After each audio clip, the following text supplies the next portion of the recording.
প্ৰচাৰ কৰিছে। মইতো জেলৰ ভিতৰত আছোঁ, চব খবৰ নাজানো, কিন্তু তাতো কিছুমান মানুহ যায় বিভিন্ন ঠাইৰ পৰা।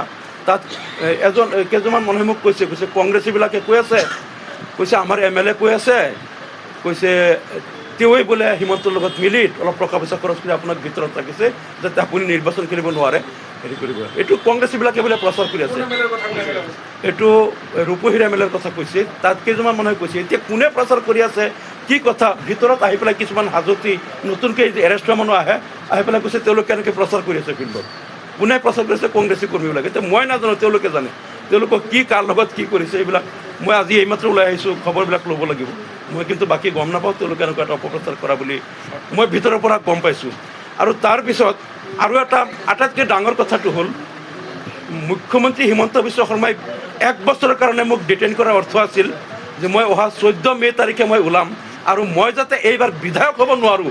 এইটো বিজেপিৰ এটা মানে তেওঁলোকৰ পৰিকল্পনা, আৰু বিজেপিৰ এটা প্ৰধান উদ্দেশ্য আছিল যে এই নিৰ্বাচনটো পাৰ হৈ যোৱাৰ পিছত যাতে মই ওলাওঁ, এইবাৰ নিৰ্বাচনত যাতে মই যাব নোৱাৰোঁ। কাৰণ মই অসম বিধানসভাত থাকিলে বিজেপি চৰকাৰৰ অলপ প্ৰব্লেম হয়।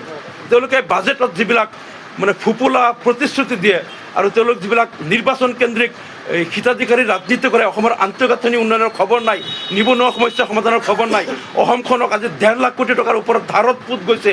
আজিৰ দিনত জন্ম হোৱা শিশুটোৱে 45,000 টকা মূৰত ধাৰ লৈ জন্ম হ'ব লাগিব। যেনেকৈ তেওঁলোকে অসমখনক ধ্বংসৰ পথত নিছে, এই কথাবিলাক মই প্ৰত্যেকবাৰ বাজেট ছেশ্যনত মানে চৰকাৰক তাত তীব্ৰ সমালোচনা কৰোঁ, যিবিলাক উত্তৰ দিব নোৱাৰে। আৰু এনেকৈয়ে যেতিয়া মুখ্যমন্ত্ৰী অসম বিধানসভাত কয় আমাৰ মানুহ আপোনালোকৰ মানুহ, লগে লগে মই তাত খাৰা হৈ কওঁ মুখ্যমন্ত্ৰী মহোদয় আপোনাৰ বক্তব্য উঠাই ল'ব লাগিব। অধ্যক্ষ মহোদয়, মুখ্যমন্ত্ৰীয়ে অসমৰ মানুহক 2 ভাগ কৰিব নোৱাৰে, আমাৰ মানুহ তোমাৰ মানুহ বুলি তেওঁ বিভাজন কৰিব নোৱাৰে। মুখ্যমন্ত্ৰী সকলোৰে মুখ্যমন্ত্ৰী। এজন মুখ্যমন্ত্ৰী হয় যদি তেওঁ আধা মানুহ নিজৰ আধা মানুহ বেলেগৰ বুলি ভাগ কৰে, এইখন গণতান্ত্ৰিক চৰকাৰে দেশ কেনেকৈ চলাব? এনেকৈ যেতিয়াই তেওঁলোকে সাম্প্ৰদায়িক ৰাজনীতি অসম বিধানসভাত কৰে, মই লগে লগে তাত কাউণ্টাৰ দিওঁ।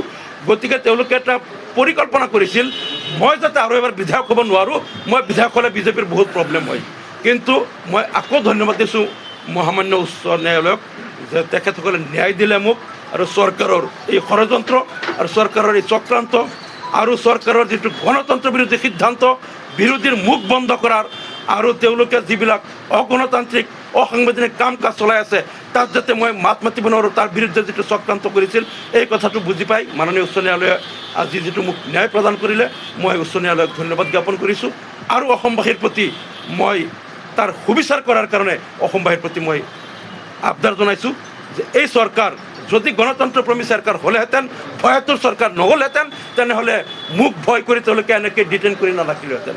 মোক ডিটেইন কৰাৰ কোনো কাৰণ নাই, একমাত্ৰ ভয়। যি সঁচা কথা কৈ দিয়ে, আমি যিবিলাক মানে হেৰি কৰোঁ, জনসাধাৰণক বিভ্ৰান্ত কৰিবলৈ যিবিলাক নেৰেটিভ আমি সৃষ্টি কৰোঁ বা কিছুমান মিথ্যাচাৰৰ আশ্ৰয় লওঁ, এই সঁচা কথাবিলাক মানুহক কৈ দিয়ে। এই যে ভয়, সততাৰ প্ৰতি ভয়, এই ভয়াতুৰ চৰকাৰৰ যিটো ষড়যন্ত্ৰ, এই ষড়যন্ত্ৰ এই ওফৰাই পেলাই আজি উচ্চ ন্যায়ালয়ে মোক ন্যায় প্ৰদান কৰিলে মই আকৌ ধন্যবাদ দিওঁ।